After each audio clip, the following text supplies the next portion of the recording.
When we wear these things on our body, we're not just wearing something pretty, nice to feel or touch. We want people to know these things are related to me.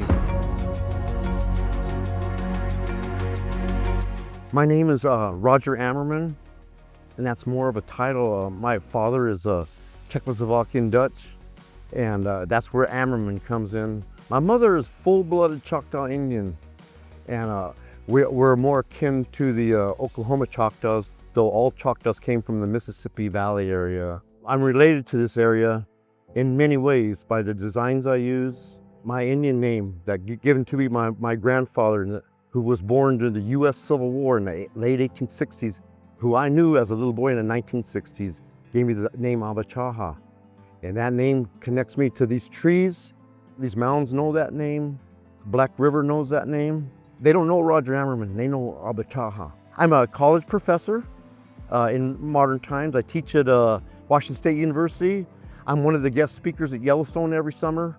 I teach at Reed College, and I'm coming up on a very important event at Portland, Oregon Museum of Industry and Science, OMSI. But I'm here at Moundville. My family hasn't been here since the 1840s. And I wish they were still around with us. They weren't deceased, because I want to say, I went back to our ancient homeland, not Oklahoma homeland. That's our new homeland. I know that area. But my ancestors, their ancestors were displaced to Indian territory. They never looked back, and they didn't feel welcome back. Moundville gave me access.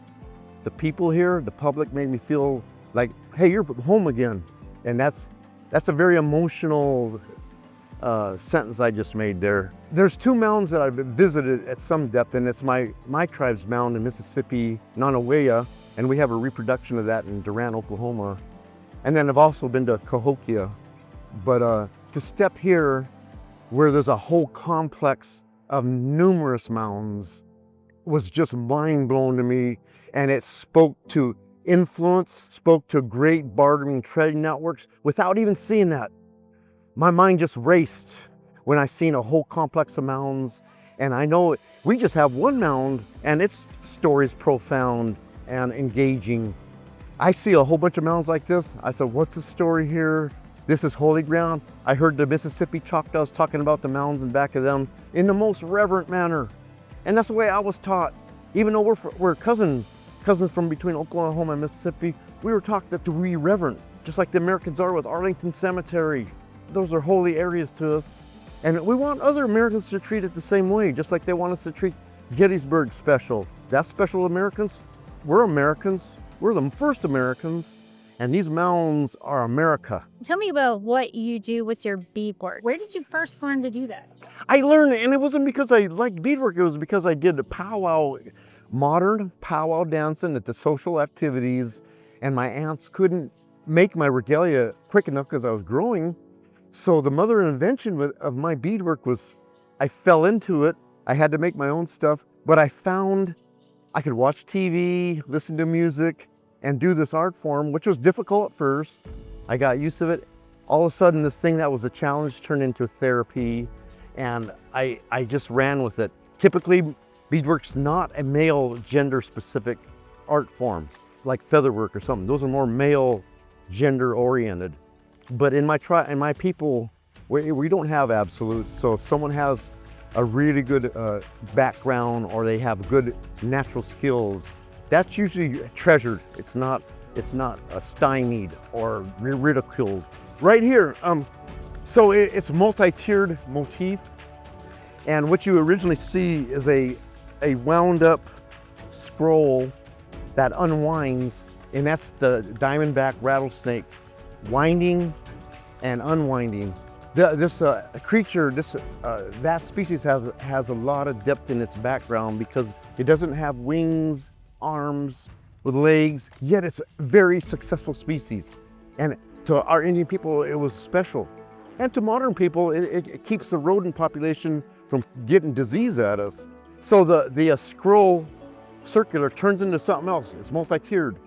That turns into a famous warrior icon of Southeast peoples, which is the pileated woodpecker and the ivory-billed woodpecker. Those woodpeckers were warrior spirit. Why? Because they're extremely quick. They're extremely know exactly what they're going to do, and they're very prolific workers. And that's the way we wanted our workers, we wanted our warriors, we wanted our lacrosse, our Ishtaboli players. We wanted them to have those traits. When we wear these things on our body, we're not just wearing something pretty, nice to feel or touch. We want people to know these things are related to me. They have meaning, and I want to be quick like that woodpecker. I want to be mysterious like that serpent. I want you to know where I want to be, and I'm wearing it on me because I want those vibes to be a part of my life. These beadwork items I make, without a single word, they absolutely proclaim in the most unapologetic way that this is my identity. And baby, read it. Look it all up and ask me questions about it. I want you to ask me questions about these designs because this is my identity, and I've got to teach this to these non-Indian kids. I've got to teach it to my own kids and nephews in my tribe. It has to live. When we see the turtles, that reminds, like, you got culture, you got to re-perpetuate this. No time to go to retirement homes. No time to ail back and watch football games on the couch potato. As an older Indian person, you have responsibilities as a traditional elder. We're not just, a traditional elder isn't just an old Indian guy or a woman.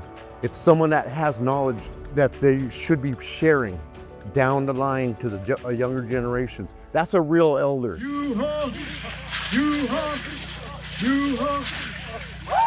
At the festival, and even within the communities around the festival, maybe I dress a little bit different and talk a little bit different, but I've noticed there's an interest, and they have an inkling that I might be Native American. They have a lot of questions like, we don't get to talk to Native Americans. And they have to first ask if I'm even Native American, and then we can start dialogue. And not from a book. If they look at a book, that's good, and they got a bunch of in the bookstore, but can that book answer a question? That's why I come from a people, oral traditionalists. If we have questions about heritage, culture, science, we have elders to ask, hopefully, and a book can't do that. And so, like, I want to be that mirror to the kids of all genders, all different backgrounds, culturally, racially. They want to know about this. I want them to have access to me, whether it be at the Chinese restaurant or Moundville and everywhere in between.